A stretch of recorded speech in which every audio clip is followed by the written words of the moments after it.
ম্রিয়মাণস্য king কর্তব্য। যার সামনে মৃত্যু এসে দাঁড়িয়ে আছে তার কি করা উচিত, মানে যার মরণ হবে, মরণের আগে সে কি করবে? প্রশ্নটা বড় গুরুত্বপূর্ণ। এই প্রশ্নটি কেবলমাত্র পরীক্ষিত মহারাজের প্রশ্ন নয়, এ প্রশ্ন আমাদের সবার। এ পরীক্ষিত মহারাজ আমাদের প্রতিনিধি হয়ে এই প্রশ্ন করলেন।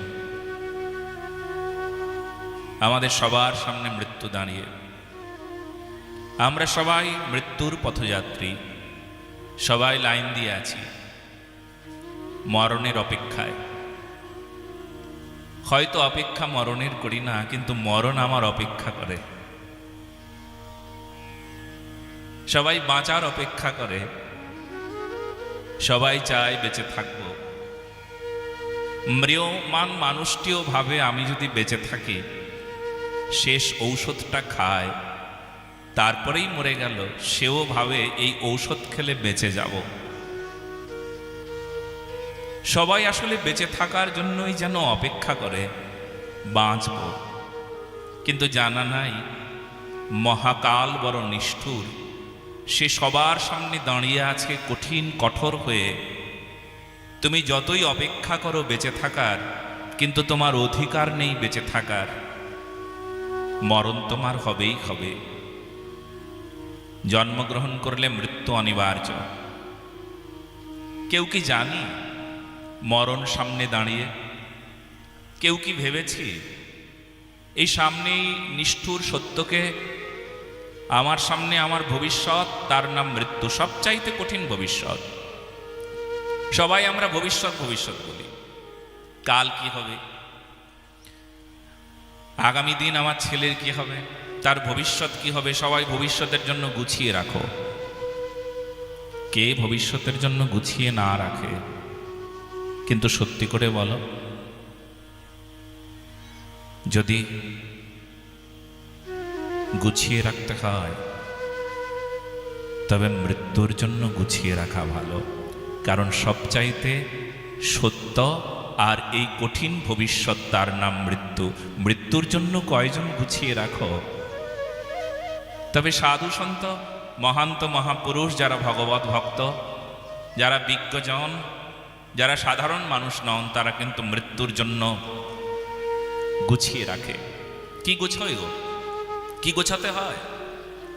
আমরা গোছাই সংসার, গোছাই ব্যাংক ব্যালেন্স, ভবিষ্যতে এটা কাজে দেবে। কিন্তু সাধু সন্ত মহান্ত মহাপুরুষ বিজ্ঞজন, অসাধারণ মানব যারা, তারা গুছিয়ে রাখে ধর্ম, গুছিয়ে রাখে নিজেকে, গুছিয়ে রাখে সত্যকে, কিছুতেই নষ্ট হতে দেয় না। আর সেটাই মৃত্যুর আগে সবচাইতে উপকারী বিষয়। কি করে মরবে তুমি? কেমন করে মরবে? সবাই তো মরে যাব, কিন্তু কেমন করে মরবো বলো দেখিনি? সবাই তো মরে যাব। মানুষ হয়ে মরবো না অমানুষ হয়ে মরবো? সত্য সঙ্গে থাকবে না মিথ্যা সঙ্গে থাকবে? ধর্ম সঙ্গে থাকবে না অধর্ম সঙ্গে থাকবে? এই জগতে কত মানুষ মরে যায়, মিথ্যাকে সঙ্গে নিয়ে মরে, অধর্মকে সঙ্গে নিয়ে মরে, ছল চাতুরি নিয়ে মরে, অমানুষ হয়ে মরে। মানুষ হয়ে মরে যারা, তারা ইতিহাসের পৃষ্ঠায় তাদের নাম লেখা থাকে। বলো না গো রাধে রাধে? আরো জোরে বলো। ইতিহাসের পৃষ্ঠায় নাম লেখা থাকে যারা, যারা মরণকে জয় করে, মৃত্যুঞ্জয়ী হয় যারা। এই জন্য আমাদের জন্ম নিয়েছিলাম আমরা। হে সনাতনী সজ্জন, আজকে এই কথাটাই তো বড় উপকারী কথা। আমরা সবাই জানি, কিন্তু জানবার চেষ্টা করি না। আরো বেশি করে জানতে হবে। মরণ সামনে দাঁড়িয়ে, মরণের আগে চলো তৈরি হয়ে যাই। সবাই তো মরা হব, কিন্তু মরার আগে সেই ব্যক্তি, সুন্দর ব্যক্তি যে মরার আগে করা বোঝে, অর্থে করে তারপর মরে। কি করে? ধর্ম করে, সত্যকে হাতে নিয়ে, সত্যের সঙ্গে নিজেকে যুক্ত করে, ধর্মের সঙ্গে নিজেকে যুক্ত করে যারা মরে, তারা করে মরে। মরবো তো সবাই, মরা তো সবাই হব, কিন্তু করবো তারপর মরবো। বলো না গো রাধে রাধে? করব তারপর মরব। যেমন তেমন ভাবে মৃত্যু আমাদের হবে না।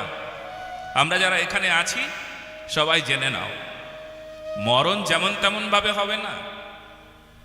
মরবার আগে করব তারপর মরব।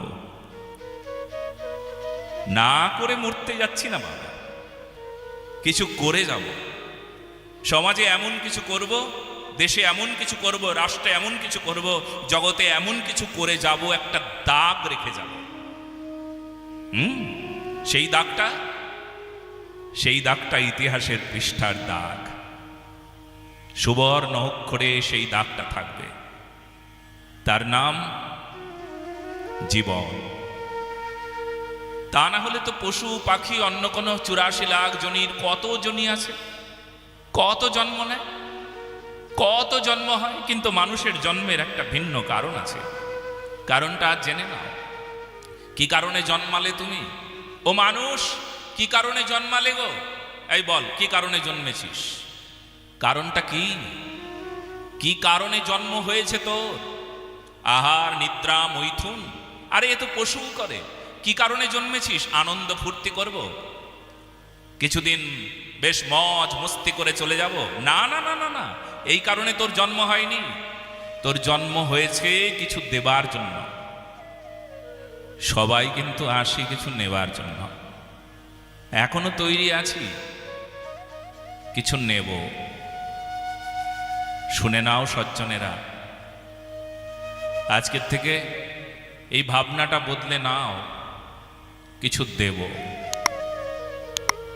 নেব না, দেব। দেবার জন্য জন্ম হয়েছে। কিসের জন্য? দেবার জন্য। যদি নাই দিতে পারো তাহলে জন্ম নেবার কোনো কারণ নাই। কিছু দাও দেখিনি, কি দেবে? মা হয়ে সন্তানকে মাতৃত্ব শিক্ষা, মায়ের মতন মা, পিতা হয়ে পিতার মতন পিতা হয়ে ওঠা, সন্তানের মতন সন্তান, শিক্ষকের মতন শিক্ষক, মানবের মতন মানব। কি গো, কেবল হয়েছে কিন্তু তার মতন তো হয়ে উঠতে পারিনি। এই জন্য বলে মায়ের মতন মা গো। হ্যাঁ, একটা ছবি সবাইকে কাঁদিয়েছে না কয়েকদিন, দেখেছো তোমরা? নৌকো ডুবিতে সবাই মরে গেল, একটা শিশুকে বুকে ধরে আগলে রেখে দুজনেই মরে গেল, কিন্তু মায়ের আগলে রাখার চিত্রটা আজও আগলে রাখলো জগৎকে। মা কাকে বলে? মা তো মায়ের মতোই হয়। বলো না গো রাধে রাধে, মা তো মায়ের মতো হয়। আহারে,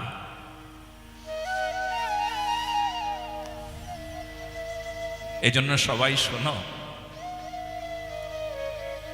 মরে যাব যখন, মরে যাওয়ার আগে করে নেওয়ার ভাবটা ভাব নিয়ে থাকতে হবে।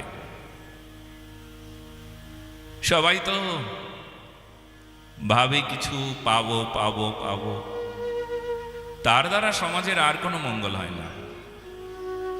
এই পাবো সেই পাবো, সবাই পাওয়ার আশা করে থাকে। আজকের থেকে চলো আমরা সবাই মিলে দেব দেব দেব দেব দেব, সমাজকে দেব, দেশকে দেব, মানুষকে দেব, কিছু দেব। দেবার কথা আজ থেকে ভাবতে শুরু করো। একদম সিদ্ধারা টান টান আমার দিকে তাকাও। আমি কিন্তু খুব করুণ কথা বলছি, এই দাঁতগুলো এরকম বের করার কথা কোনোদিন বলি নাই। যত কথা বলি না বেশিরভাগই শিক্ষা। যদি কখনো দাঁত বের করার কথা বলি তবুও সেখানে শিক্ষা আছে। মানুষের দাঁত না বেরিয়ে শির দ্বারা টান টান হয়ে যায়, সোজা হয়ে যায়, সে কথাগুলো বলি। কাজে এই দিকে আমার দিকে ধ্যান দাও। বসেছ যখন, একটু কষ্ট করে বসো, মন দিয়ে শোনো। যদি মরার আগে করা মানে করে তারপর মরব, এই ভাবনাটা যদি তোমার মধ্যে প্রবেশ করাতে চাও তাহলে উপকার হবে। নতুবা কতজন মরে গেল দেখো। কালকেও তোমাদের পাশেই একটা বাড়ি, সেই বাড়ির ওই বুড়োটা মরে গেল। সবাই বলে মদ খেয়ে মরল, কেউ বলে পাগলামি করে মরল, কেউ বলবে না সমাজ সেবা করে মরেছে, দেশের সেবা করে মরেছে, সমাজকে অনেক দিয়েছিল, কেউ বলবে না। সবাই বলবে মরে গেছে, পাগলামি করে মরেছে, এই করে মরেছে, সেই করে মরেছে। মরে গেল তো।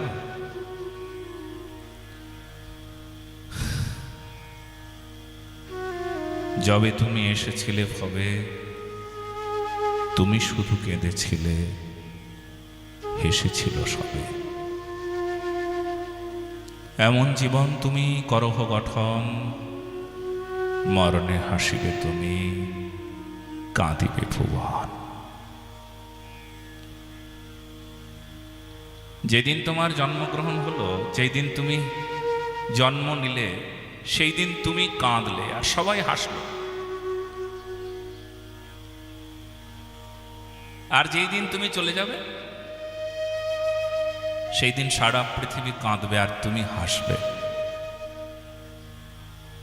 এই হলো আসল জন্ম। সেই জন্য মৃত্যুর আগে কি করণীয়, এই প্রশ্নটা ছিল। ম্রিয়মানস্ব কিম কর্তব্য, ম্রিয়মান ব্যক্তির কি করা উচিত।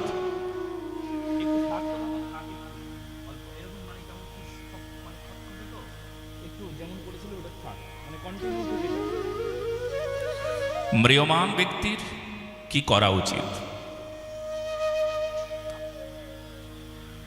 যার সামনে মৃত্যু দাঁড়িয়ে তার কি করা উচিত। প্রশ্নটা করলেন শ্রী সুখদেব মহারাজকে পরীক্ষিত মহারাজ। প্রশ্নটা শুনে বড় আনন্দ পেলেন শ্রী সুখদেব। গুরুদেবের কাছে প্রশ্ন করেছেন তো, গুরুদেব হলেন সমাধান পক্ষ, জগতের যত সমাধান তার কাছে হয়। উত্তর পক্ষ গুরুদেব। তবে গুরুদেবকে কেমন করে প্রশ্ন করবেন, এনার কাছ থেকে শিখুন। তত্ত্ব জিজ্ঞাসা। এই জিজ্ঞাসার নাম কি? ব্রহ্ম জিজ্ঞাসা। আর এই জিজ্ঞাসা কে করবে? জীবস্ব তত্ত্ব জিজ্ঞাসা। জীব তত্ত্ব জিজ্ঞাসা হবে। মানুষ নিজের অকর্ম বিকর্ম কুকর্মের জন্য নিজে অনুতপ্ত হয়, অন্যকে অনুতপ্ত হতে পারে না। আর অকর্ম কুকর্ম বিকর্ম সমস্ত কিন্তু এই মানুষরাই করে। পশু অকর্ম কুকর্ম বিকর্ম করতে আমরা দেখি না। হিংস্র পশু যদি হয় তবে তার হিংস্রতাকেও ওখানে একটা শেষ চিহ্ন আছে, দাড়ি দেওয়া আছে। হিংস্র পশু খাদ্য খাদকের সম্পর্ক, একজন আরেকজনকে খাবে, এই জন্য হিংস্র পশুর নামকরণ করা হয়েছে। ওর ওই জায়গাটাতে দাড়ি, এরপর এতটা হিংস্রতা নাই মানুষের মতন। মানুষ সেই হিংস্র পশুর চাইতেও জঘন্য হয়ে গিয়েছে। তার আচার আচরণ, তার ব্যবহার, তার মনের ইচ্ছা সদা সর্বদাই যেন মানুষের প্রতি যেন বিদ্বেষ। এটা কেন থাকবে? মানবের তো এটা কল্যাণজনক কিছু বিষয় না। কি করা উচিত? গুরুদেবকে জিজ্ঞেস করো, গুরুদেব আমার কি করে কল্যাণ হবে, আমার মঙ্গলের উপায় কি গুরুদেব? আর প্রশ্ন করব? আমি তো সবচাইতে একটা ভালো কথা বলি, আমার মনে হয় এই কথার মতন কথা নাই, এই প্রশ্নের মতন প্রশ্ন নাই। বলে গুরুদেব, আপনাকে প্রশ্ন জিজ্ঞেস করা উচিত, কিন্তু আমি কোন প্রশ্ন জিজ্ঞেস করব সেটাই তো আমি জানি না। অতএব দয়া করে আমাকে বলে দিন কি জিজ্ঞেস করলে আমার মঙ্গল হবে, তাহলে আমি সেটাই জিজ্ঞেস করব গুরুদেব। আমি কি জিজ্ঞেস করব? আমি তো আমার দুঃখ যেখানে সেটাই আমার প্রশ্ন। আমার দুঃখ তো সংসার বিষয়কে নিয়ে। আমার দুঃখ তো আমার মনের ইচ্ছে পূরণ হলো না, আমার ছেলের চাকরি হলো না, আমার মেয়ের বিয়ে হলো না, আমার ঘর হলো না, আমার এই হলো না, আমার সেই হলো না। আমার তো জড়জগতের কোনো বিষয়কে, তুচ্ছ জঘন্য নগণ্য বিষয়কে নিয়ে আমার সমস্যা। আমার সমস্যা তো ভগবান ধর্ম নিয়ে নয়, আমার সমস্যা তো আমার চরিত্র নিয়ে নয়। আমার চরিত্র কি করে শুদ্ধিকরণ করব, কি করে তোমাকে পাবো, কি করে আমি নির্মল হব, আমার জীবনটাকে নির্মল করব কি করে, আর অন্যের জীবনকে কি করে নির্মল করব। এ প্রশ্ন হওয়া উচিত ছিল, কিন্তু আমার প্রশ্ন তো আমার মতন। আমার যেখানে সমস্যা সেখানে আমার প্রশ্ন। আমার সমস্যা কি? আমার সমস্যা তো আমাকে নিয়ে। আমার সমস্যা তো সমাজকে নিয়ে, দেশকে নিয়ে, রাষ্ট্রকে নিয়ে নয়। এই জন্য বুঝি না। অথচ আমার সঙ্গে কিন্তু সব সম্পর্ক। আমার সঙ্গে যেমন আমার পরমাত্মার সম্পর্ক, আত্মার সঙ্গে পরমাত্মার সম্পর্ক, সমাজের সঙ্গে আমার সম্পর্ক, দেশের সঙ্গে আমার সম্পর্ক, রাষ্ট্রের সঙ্গে আমার সম্পর্ক, কিন্তু আমি জানি না। ধর্মের সঙ্গে আমার সম্পর্ক, অথচ কিন্তু এটা আমি জানি না। কেন জানি না জানো? কারণ আমি এমন এক মানুষ, এমন এক জীব, যে জীব কেবলমাত্র নিজেকে নিয়ে ব্যস্ত। হ্যাঁ, বহুবচন বলার কথা ছিল, কিন্তু আমি শব্দ দিয়ে জগৎকে বোঝানো হলো। নিজেকে নিয়ে ব্যস্ত। নিজেকে নিয়ে যে ব্যস্ত থাকে, তার দ্বারা কখনো কোনো সময় মানবের মঙ্গল হয় না, ধর্ম হয় না। সেই জন্য গুরুত্বপূর্ণ কথা এটাই। শ্রী সুখদেব মহারাজের কাছে প্রশ্ন করে শ্রী সুখদেব মহারাজের কাছে কি উত্তর প্রথম পেলেন জানো? বরিয়ানেশতে প্রশ্ন কৃতলোকহিতং নৃপ আত্মবিদ সম্মতঃ পুংসাং শ্রোতাব্যাদিষু পরঃ। বরিয়ানেশতে প্রশ্ন। আপনার এই প্রশ্ন বড় মহান। এই প্রশ্ন তো একমাত্র তত্ত্ব জিজ্ঞাসুগণ, ব্রহ্ম জিজ্ঞাসুগণ তারাই করতে পারেন। যারা আত্মবিদ, যারা জ্ঞানী মহাপুরুষ, তাদের এই প্রশ্ন। কি প্রশ্ন? মৃত্যুর আগে কি করণীয়? কি করলে মৃত্যুকে জয় করা যায়? 7 দিন পরমায়ুতে ভগবান পাওয়ার কি বিধি? কি করে আমরা ভগবানকে লাভ করব? আহা, এই প্রশ্ন তো ভগবান সম্বন্ধীয় প্রশ্ন, ধর্ম সম্বন্ধীয় প্রশ্ন গো। এই প্রশ্ন করতে পারবে? গুরুদেবকে কি জিজ্ঞেস করবে? টাকা কবে হবে? আজকে একটা মা এসেছিলেন, বৃদ্ধা মা, সেই জন্য আমি কিছু বলতে পারিনি। তার স্বামী বহুদিন আগে মরে গিয়েছেন। বৃদ্ধা মা তার স্বামীর ছবিটি নিয়ে এসেছেন, আমায় বলছেন, এ দেখুন আমার এই স্বামী কি সুন্দর দেখতে ছিল, আমি তারে বড় ভালোবাসি। কিন্তু কোনো এক মহিলা আমার স্বামীকে নানা প্রকার মন্ত্র করে আমার স্বামীকে এমনভাবে আকর্ষণ করত, আমার খুব কষ্ট হতো, ভীষণ যন্ত্রণা হতো। আমার স্বামীকে মেরেই ফেলল গো, আমার স্বামী মরে গেল। নানান রকম কথা বলে বলে বলে শেষে প্রশ্ন করলো, আমার স্বামীকে আমি কি আবার দেখতে পাবো? আমার স্বামীর স্বপ্নেও কি দেখতে পাবো? আমি তো স্বপ্নেও দেখি না তারে। আমি আমার স্বামীকে কবে দেখব, কি করে দেখব? সে কি জন্ম নিয়ে নিয়েছে? আহারে, এটা কি প্রশ্ন হলো বলো দেখেনি? এটা জড়জগতের প্রশ্ন। স্ত্রী পুত্র বান্ধব যত মরি যাবে শত শত,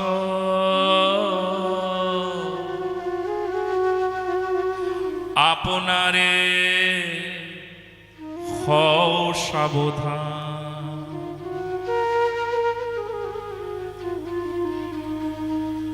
আপনারে হও সাবধান। স্বামী চলে গেছে, কিন্তু তার ভালোবাসা এখনো স্মৃতিতে রয়ে গেছে। সেটা নিয়ে বড় ব্যস্ত।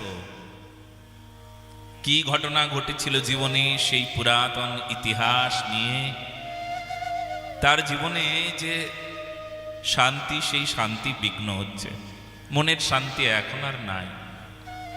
তার পেছনে কারণ সে জানেই না যে তার স্বামী আসলে ছিল না। কয়েকদিনের মাত্র সংসার, কয়েকদিনের সংসারে তাকে আপন করে পাবার বা আপন করে নেবার জন্য যে যন্ত্রণা আজও ভুগছেন, তাহলে কি আপন করে নেব না? বলে খুব নেব, ডিউটি করব। কিন্তু অনন্য মমতা, বিষ্ণুর মমতা, প্রেম সঙ্গতা। মমতা হবে একমাত্র ভগবানের সঙ্গে, প্রেম হবে ভগবানের সঙ্গে, আর সবার সঙ্গে হবে একমাত্র আমি বলি কর্তব্য। সংসারী মানুষটা কর্তব্য করবে, তার স্ত্রীর প্রতি কর্তব্য করবে, স্বামীর প্রতি স্ত্রী কর্তব্য করবে, সন্তানের প্রতি কর্তব্য হবে, সন্তান পিতামাতার প্রতি কর্তব্য করবেন, প্রতিজনের প্রতি কর্তব্য দায়িত্ব নেবেন। কিন্তু তাই বলে মন দেবে না কাউকে। মন যার তাকে দেবে, মনমোহনকে মন দেবে, মনমোহিনীকে মন দেবে, তবে জীবনে সফলতা আসবে। নতুবা ঠিক ওই আজকে যে মহিলাটি এসেছিলেন তার মতন দুর্দশা হবে। এখনো ছবি নিয়ে ঘুরে ঘুরে বেড়াচ্ছেন, ছবির দিকে তাকিয়ে আছেন, তারে কি কখনো পাবো? এখনো খুঁজে বেড়ান, রাস্তায় যেতে যেতে দেখতে চান স্বামী আমার সামনে একবার আসবেন, পথে যেতে যেতে তাকে দেখতে পাবো, কিংবা জন্ম নিয়েছে তাকে বুঝতে পারবো এই জন্ম নিয়েছে আমার স্বামী, আবার তারে জড়িয়ে ধরব। হতে পারে না, হওয়ার কথা নয় এইভাবে। কিংবা হলেও সে অনুভব করতে পারবে না তার স্বামী জন্ম নিয়েছে, আর আমিও বলবো না। এটা বড় সত্য কথা, যদিও নিষ্ঠুর তবুও সত্য। এটাই নিয়ম। সংসারে এই সত্য বিষয়কে স্বীকার করে নাও। আমি আত্মা, আমি পরমাত্মা, তোমার অংশ, আমি তোমার। আমি সংসারের কর্তা নই, আমি মালিক নই, আমি তোমার ভগবান, আমি দাস, আমি তোমার দাস, তোমার সেবক।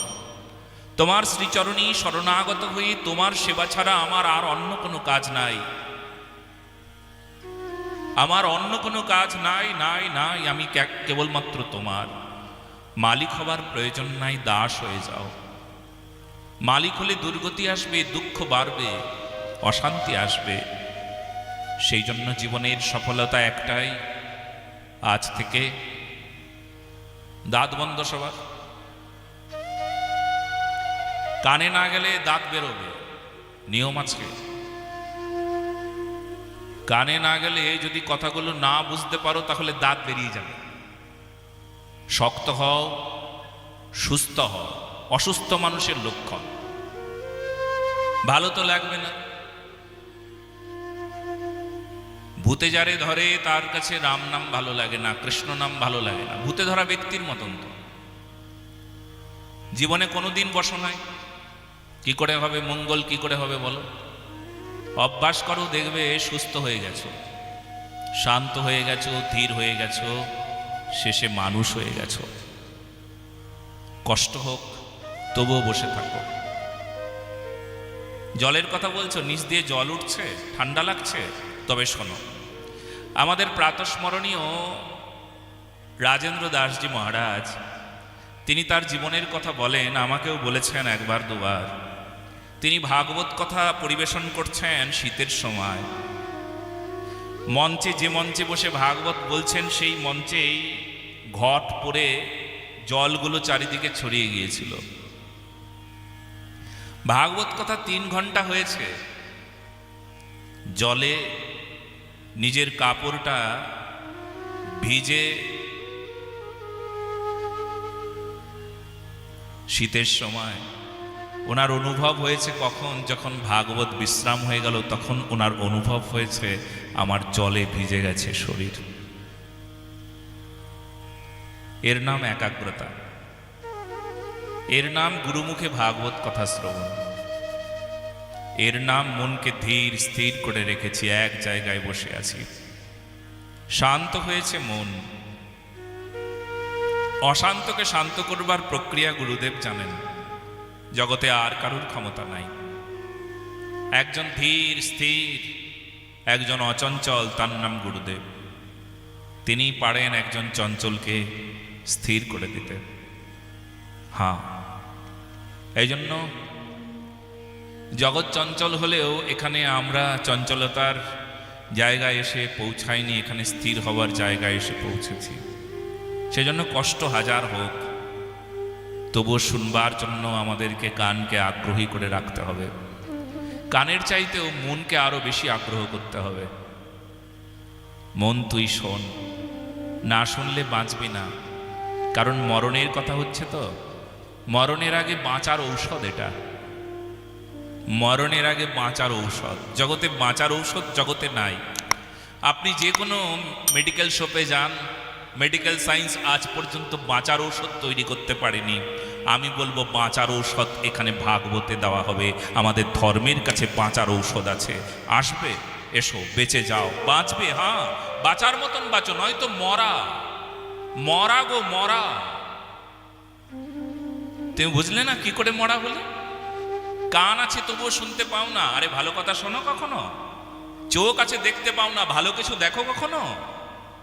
আরে হাত আছে তবুও সৎকর্ম করো না, হাতের কোনো মূল্য আছে নাকি? ও তো মরা দেহ, মরা দেহের হাত যেমন আগুনে পুড়িয়ে দেয়, সম্পূর্ণ শরীর যেমন আগুনে পুড়িয়ে দেয়, জ্বালিয়ে দেয়, ঠিক ওই রকমই তো হলো। মন আছে কি তোমার, যে মনটা সুস্থ সুন্দর করে ভগবত চরণে দেবে? সেবক হবে মন, তবে তো সেবা করবে। নাই নাই নাই। এই জন্য বাঁচার ঔষধ, জগতে বাঁচার ঔষধ আর অন্য কোথাও নাই, কোথাও নাই।